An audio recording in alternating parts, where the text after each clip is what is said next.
অতি কম সময়ত আৰু সহজতে বনাবৰ বাবে এই পাপৰৰ ৰেচিপিটোৰ কাৰণে আপোনালোকে 2 চামুচ দৈ লৈ ল'ব। তাত হালধি, জিৰা পাউডাৰ, ধনিয়া পাউডাৰ, কাশ্মীৰী লাল মিৰ্চ আৰু নিমখ মিহলাই ল'ব আৰু মিশ্ৰণটো এনেকৈ বনাই ল'ব।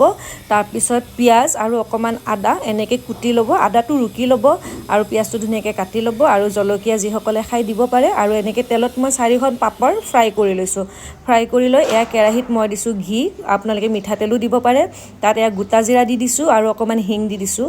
তাৰপিছত পিঁয়াজ আদাখিনি আৰু জলকীয়াখিনি দি দিছোঁ। এইখিনি মই ধুনীয়াকৈ ৰঙচুৱাকৈ ফ্ৰাই কৰি তাত মই দৈৰ যিটো মিশ্ৰণ আছিলে সেই মিশ্ৰণটো দি দিছোঁ আৰু এইখিনি মই 3-4 মিনিট ধুনীয়াকৈ ভাজি লৈছোঁ।